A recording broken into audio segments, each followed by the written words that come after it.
যে ইয়া করেছি এরকম একটা ভিডিও একটুখানি করে পুশ করে রাখা লাগবে। আবার যখন কুচি কুচি করবো তখন আবার একটা শট নেওয়া লাগবে। না কুচি হকারে দেখান লাগিচ্ছে না, বিষয়টা হচ্ছে যে আমি বোঝাচ্ছি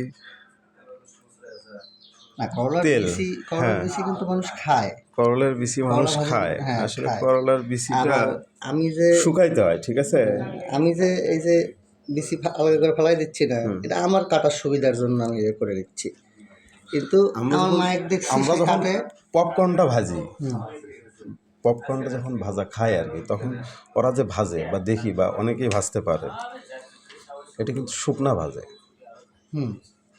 হ্যাঁ শুকনো ভুট্টা তেলটা কিন্তু খুবই কম লাগে ওই ভুট্টা হতে, তেল কিন্তু দিতে হয় কিন্তু লাগে কিন্তু আমার পরিমাণে অনেক কম। পপকর্ন বানাইতে গেলে তোমার ওই ভুট্টা শুকনোই থাকতে হবে, তাছাড়া পপকর্ন হবে না। তো এই বিচিটাও শুকায় ভাজতে হবে, না সেটা তো আলাদা ব্যাপার, যদি খাওয়া হয় আর কি। হ্যাঁ সেটা আলাদা ব্যাপার, কিন্তু রান্নার সাথে না, কারণ ও সিদ্ধ হচ্ছে ভাজিও হচ্ছে।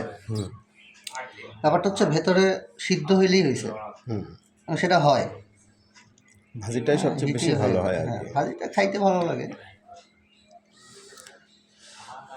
আর এইভাবে মাকে দেখছি এরকম বিচি ছাড়ায় না, সে করলা এরকম 4 ভাগ করে নিয়ে কুচি করে, বিচি যেটা পড়ে যাওয়ার যায়, যেটা যায় না সেটা থাকে।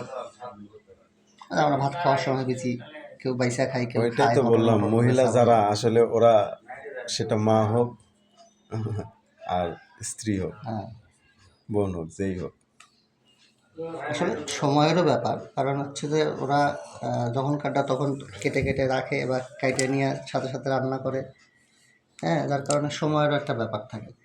আর আমি এটা ধরো কালকের জন্য প্রসেসিং করে রাখতেছি, হাতে সময় আছে, এই জন্য আমি ধীরে সুস্থে করতেছি আমার সুবিধা মতো।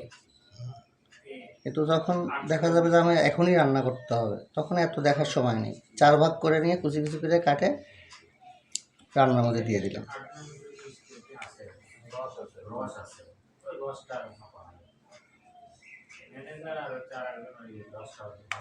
এই জিনিসটা কিন্তু আমি ফেলে দিচ্ছি না, এটা ভাজি করবে, এটা ভাজির মধ্যে দিয়ে দেবো।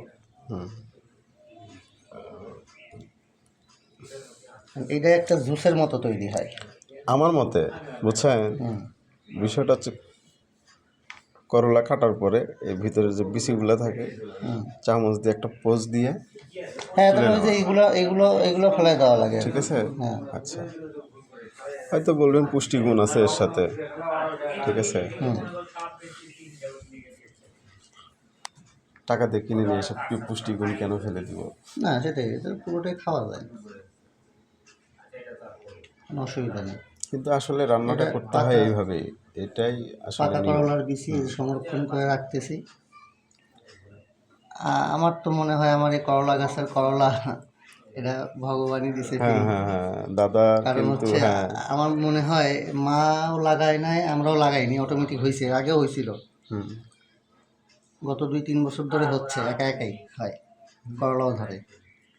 আজকেই পারে নিয়ে আসলাম গাছ থেকে। দাদা গাছের করলা খায়। শহরের মতো এলাকায় থেকেও, শহরের মতো কেন, আসলে ভুল বললাম, শহর,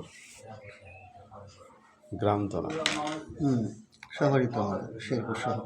হ্যাঁ, মানুষ আশপাশ থেকে বলে যে শেরপুর টাউনত যাচ্ছি, মানে আঞ্চলিক ভাষায় শেরপুর টাউনত যাচ্ছি। টাউনত যাচ্ছে।